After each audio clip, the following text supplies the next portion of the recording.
नमस्कार विद्यार्थी मित्रों, 12वीं क्लास हिंदी में विषय में आप सभी का हार्दिक स्वागत करती हूँ। आज हम दूसरा पाठ पढ़ाएंगे नमूना तालुका।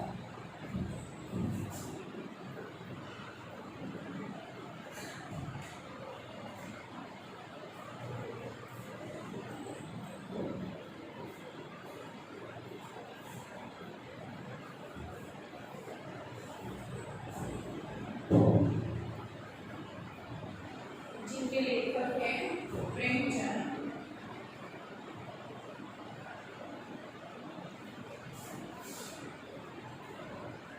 एक कहानी है।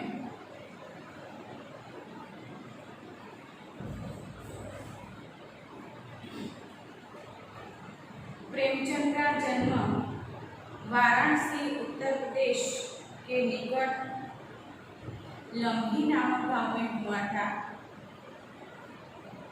उनका जन्म सन 1880 और मृत्यु सन 1936। जीवन संघर्ष में जूझते हुए एक स्कूल अध्यापक से ऊपर उठकर स्कूल के साथ इंस्पेक्टर पद पर भी नियुक्त रहे। वे कुछ समय तक काशी विद्यापीठ में भी अध्यापक रहे। उन्होंने कई साहित्यिक पत्रों का संपादन भी किया, जिनमें इस प्रमुख घटना के आत्मगौरव के साथ उन्होंने साहित्य के उच्च आदर्शों की रक्षा भी की। प्रेमचंद का हिंदी उपन्यास कहानी में उनकी धरोहर मतलब उनके कौन से पुस्तक लिखे, कौन सी कहानियाँ, जैसे गोदान, निर्मला,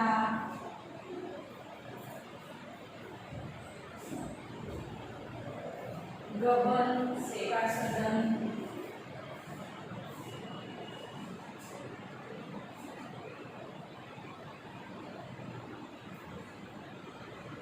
कर्मभूमि, रंगभूमि,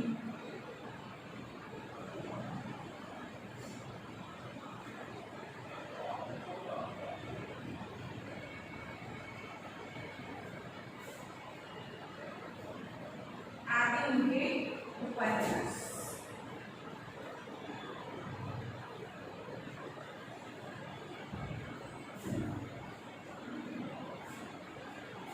मानसरोवर उनकी कहानी संग्रह।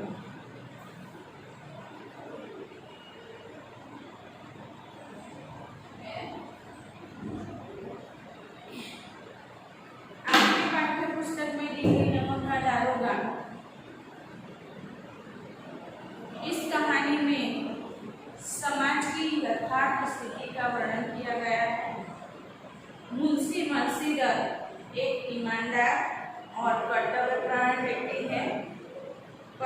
पंडित अलोपीडी दातागंज के सबसे अधिक अमीर और ईमानदार व्यक्ति हैं। उन्होंने धन के बल पर बंशीधर को खरीदना चाहा, लेकिन बंशीधर अपनी ईमानदारी पर अड़े रहे। पैसे कमाने के लिए नियम विरुद्ध काम उन्होंने नहीं किया। दारोगा बंशीधर उनकी नमक की गाड़ियाँ पकड़ लेता है। उनके प्रलोभन की वह ठुकरा देता है। उनको अदालत में ले जाया जाता है। घर की आमदनी बंद हो जाती है, फिर भी उन्होंने अपनी ईमानदारी नहीं छोड़ी। लेकिन वकील प्रशासनिक अधिकार ने उसे निर्दोष साबित कर दिया और बंशीधर को नौकरी से बेदखल कर दिया। अंत में पंडित अलोपीडी बंशीधर के घर जाकर माफी मांगते हैं और उन्हें स्थायी मैनेजर के पद पर नियुक्त करते हैं। बंशीधर की ईमानदारी और कर्तव्य निष्ठा के आगे सभी नतमस्तक हो जाते हैं। यह पाठ का सार है। आइए देखते हैं पाठ में क्या है।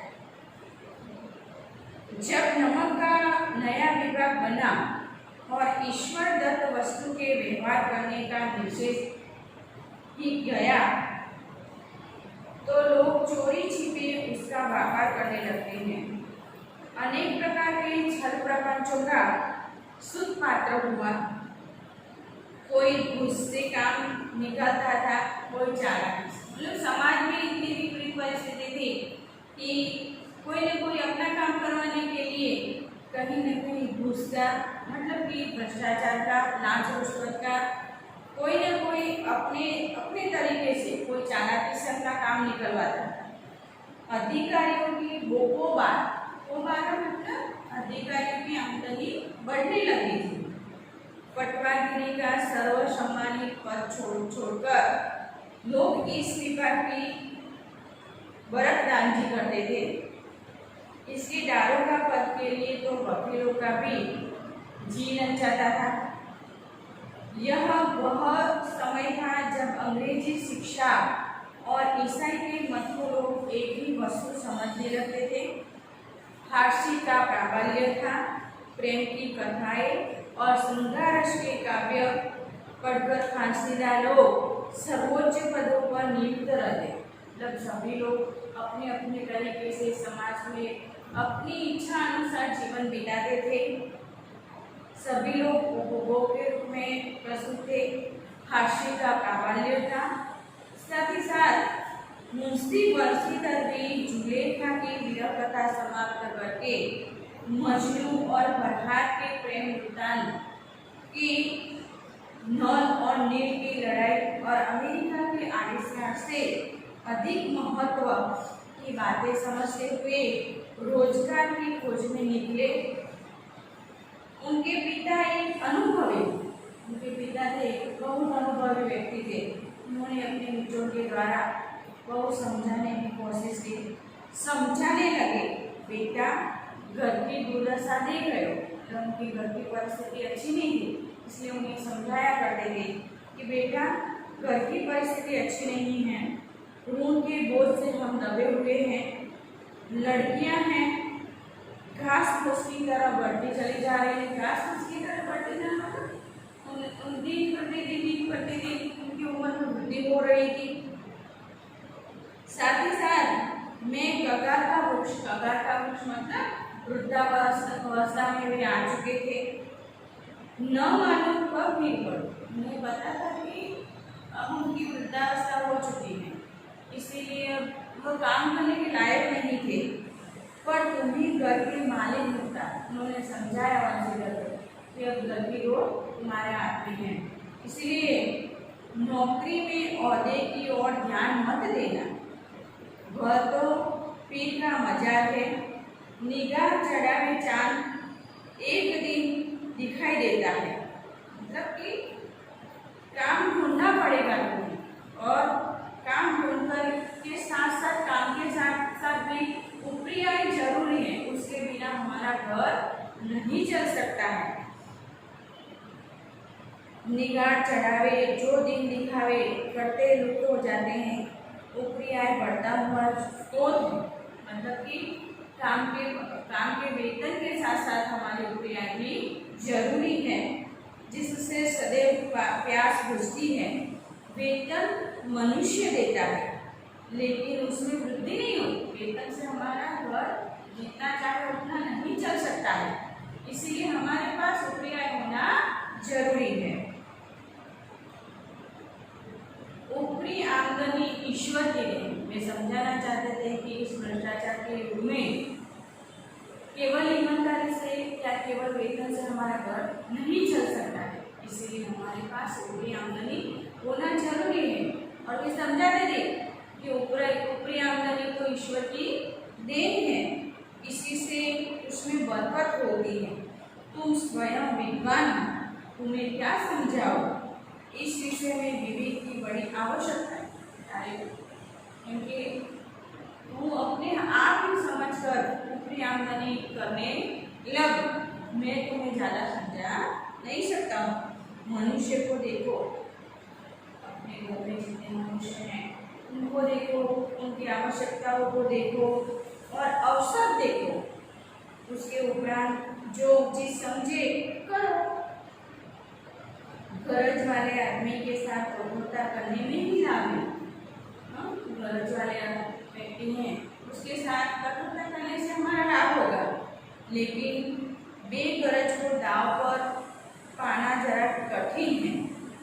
इस बातों का निगाह में बांध लो, यह मेरी जन्म भर की कमाई है। उन्होंने समझाया, यह मेरी जन्म भर की कमाई है, आप इसे समझ लो।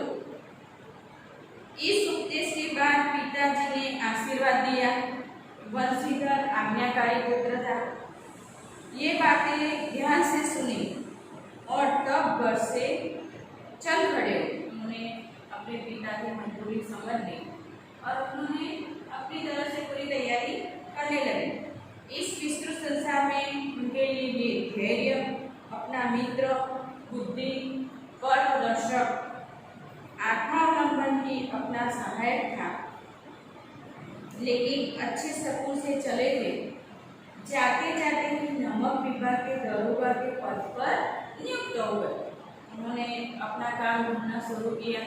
धीरे करके अच्छे शकुन से घर से निकले थे, इसलिए वे नमक के विभाग के दारोगा के पद पर नियुक्त हो गए और वेतन अच्छा था।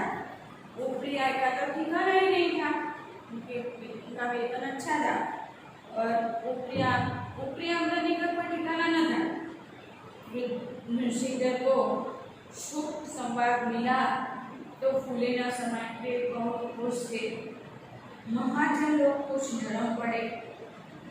जो लेनदार थे उनके घर मुंह था, वह भी अब कुछ नरम होने लगे। कलवार की आशा लता लहलहाई। पड़ोसियों के हृदय में सूर उठा। जब किसी के घर में अगर कुछ अच्छा होता है, आमदनी बढ़ती है, तो पड़ोसी लोग नॉर्मल तरीके से जलने लगते हैं। उनसे वंशीधर के यहाँ भी यही उनका पद नमक के दारोगा के पद पर सिद्ध हो गया, वेतन अच्छा बढ़ने लगा, इसीलिए पड़ोसी भी उनसे जलने लगे। झाड़े के दिन, झाड़ी मतलब ठंड, शीतलता।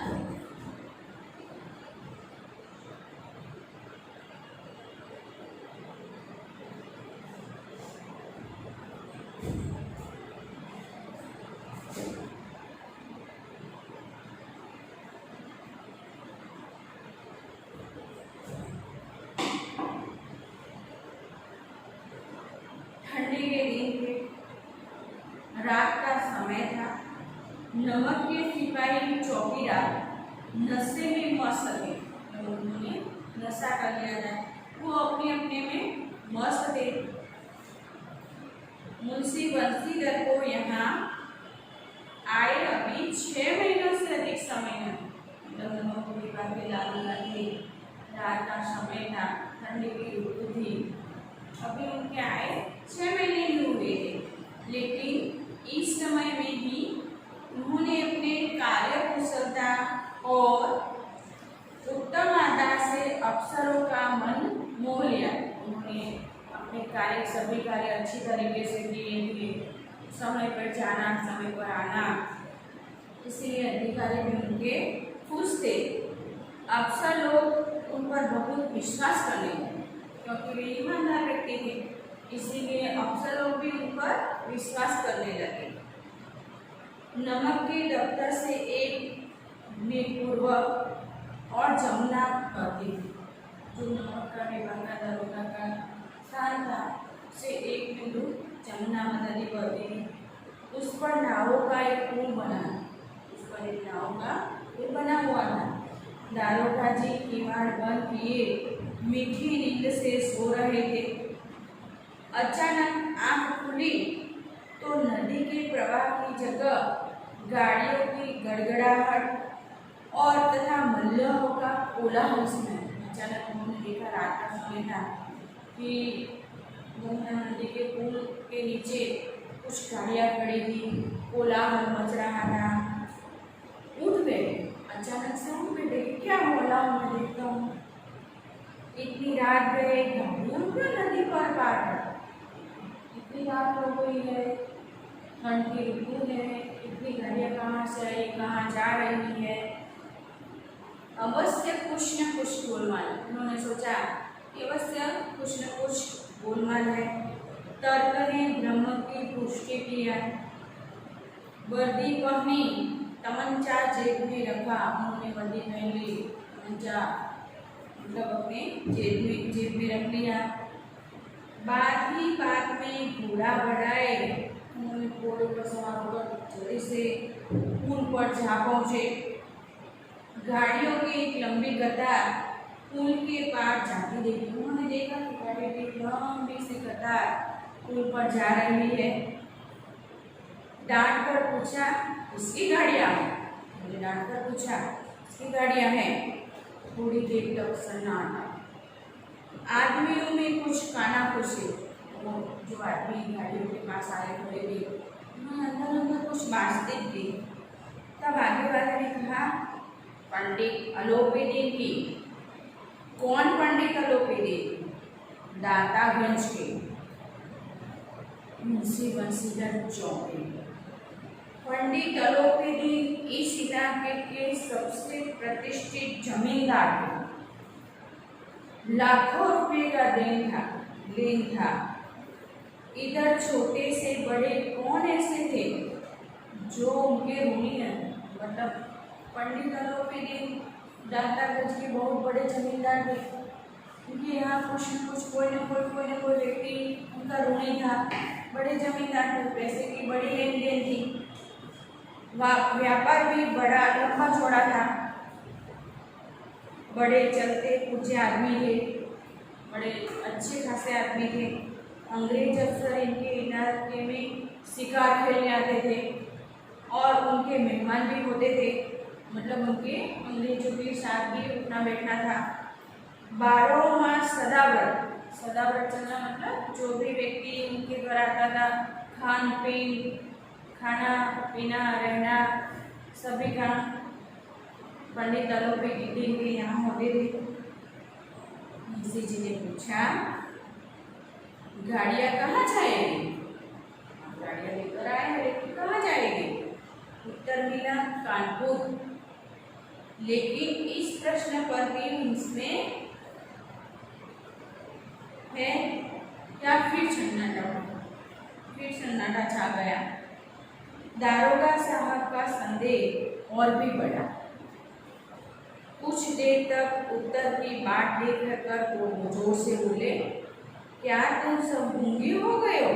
हम पूछते हैं, इसमें क्या लगा है? लगा मतलब इसमें क्या बरबर आए हुआ? जब इस बार भी कोई उत्तर न मिला तो उन्होंने घोड़े की गाड़ी से मिलाकर घोड़े को टटोला। मतलब उन्होंने देखा उनके पंडित अलोपीदीन के आदमी से पूछा, लेकिन उन्होंने तो कुछ उत्तर नहीं दिया। इसीलिए नमक विभाग के दारोगा के पद पर नियुक्त होने के कारण उन्होंने अपने फर्ज को अधिक महत्व दिया। उन्होंने देखा कि गाड़ियों में क्या भरा हुआ है। जब इस बार भी कोई उत्तर न मिला तो उन्होंने गाड़ी के पास जाकर घोड़े को टटोला। उसमें क्या है? ब्रह्म दूर हो गया। क्या था? नमक के बड़े बड़े ढेले भरे हुए थे। पंडित अलोपीदीन अपने सजीले रथ पर सवार कुछ सोते हुए कुछ जागते हुए चले आते थे। कि अलोपीदीन अपना रथ सजा कर लिए हुए चले आ रहे थे। अचानक कहीं गाड़ी वाले घबराए हुए आकर जगाया। बोले, महाराज, दारोगा ने गाड़ियाँ रोक दी। मतलब नमक विभाग के जो दारोगा थे पंडित बंसीधर, उन्होंने अपनी गाड़ियाँ रोक दी है और घाट पर खड़े आपको बुलाया। ऊपर खड़े हैं, आपको बुलाया है। पंडित अलोपीदी का लक्ष्मी जी पर अखंड विश्वास। लक्ष्मी मतलब इन्हें अपने पैसे का अभिमान था। वह कहा करते थे कि संसार का तो कहना ही क्या, स्वर्ग में भी लक्ष्मी जी का ही राज्य है। उनका यह कहना यथार्थ ही था। न्याय और नीति सब लक्ष्मी जी के ही खिलौने हैं, उन्हें वह कैसे चाहे नचा सकती। अभी तक लोग ये देवी उनके पास पैसे बहुत थे, इसीलिए जानते थे कि वह स्वर्ग में भी लक्ष्मी जी का राज है। लेकिन न्याय और नीति सब लक्ष्मी जी के खिलौने हैं। न्याय और नीति को हम लक्ष्मी जी के बल पर खरीद सकते हैं। इन्हें वह जैसे चाहती वैसे नचाती है। लेटे ही लेटे गर्व से बोले, चलो हम आते हैं। यह कहकर पंडित जी ने वही निष्ठा से बीड़े लगाकर खाए। फिर उड़े हुए दारोगा के पास आकर बोले, बाबूजी आशीर्वाद कहिए, हमसे ऐसा कौन सा अपराध होगा। पहले तो वो मुंशीगढ़ के पास गए, उनका हाथ जोड़ बोले कि कहिए बाबूजी, हमसे क्या अपराध हो गया है, आपने हमारी गाड़ी क्यों रोक दी। हम ब्राह्मणों पर तो आपकी कृपा दृष्टि रहनी चाहिए, आपकी कृपा दृष्टि तो हमारे पर बनी रहनी चाहिए। बंसीधर लड़काई से बोले, सरकारी हुक्म है, सरकारी हुक्म है, इसलिए हमें गाड़ियाँ रोकनी पड़ी। पंडित अलोपीदी ने हंसकर कहा, हम सरकारी हुक्म को नहीं जानते और न सरकार को। आपसे कहा, हम न तो सरकारी हुक्म को मानते हैं न सरकार को, हमारे सरकार तो आप ही है। हमारा और आपका घर का मामला है, हम कभी आपसे बाहर हो सकते हैं। आपने व्यर्थ कष्ट उठाया, आपने तो व्यर्थ ही कष्ट उठाया। यह हो ही नहीं सकता कि इधर से जाए और इस घाट के देवता को भेंट न चढ़ा, मतलब पूजा प्रसाद हम न चढ़ाए, ऐसा तो हो ही नहीं सकता। मैं तो आपका सेवा में स्वयं ही आ रहा था, मैं तो आपकी सेवा में स्वयं ही आ रहा था। बंसीधर पर ऐश्वर्य की मोहिनी का कुछ प्रभाव न पड़ा। ईमानदारी को नई उमंग थी। कड़क कर बोले, हम उन नमक हरामी नहीं, हम नमक हराम नहीं है जो कौड़ियों पर अपना ईमान बेचते रहते हैं। वो नहीं है जो कौड़ियों पर अपना ईमान बेचते रहते हैं। आप इस समय हिरासत में हैं। बंसीधर ने कहा कि आप हमारी हिरासत में हैं। सवेरे आपका कायदे के अनुसार चालान होगा, मतलब कायदे के अनुसार जो कार्यवाही होगी तो आपको करनी पड़ेगी। बस मुझे इस अधिक बातों की फुर्सत नहीं है, मेरे पास अभी फुर्सत नहीं है। जमादार बल्लू से तुम इन्हें हिरासत में ले चलो, मैं हुक्म देता हूँ। बंसीधर ने कहा, बल्लू सिंह इनको गिरफ्तार करो, मैं इनको हिरासत में लेता हूँ। आप इनको हिरासत में लेकर चलिए। पंडित अलोपीदी स्तब्ध हो गए। गाड़ियों वालों में हलचल मच गई। पंडित जी के जीवन में कदाचित यह पहला ही अवसर था कि पंडित जी को ऐसी कठोर बातें सुननी पड़ी। बद्दू सिंह आगे बढ़ा, बद्दू सिंह पंडित अलोपीदी को गिरफ्तार करने के लिए आगे बढ़ा, किंतु रोड से मारे यह साहस क्योंकि वह चाहता था कि पंडित अलोपीदी दातागंज के प्रमुख जमींदार है, उनका हाथ पकड़ सके। पंडित जी ने धर्म को धन का ऐसा निरादर करते कभी न देखा था।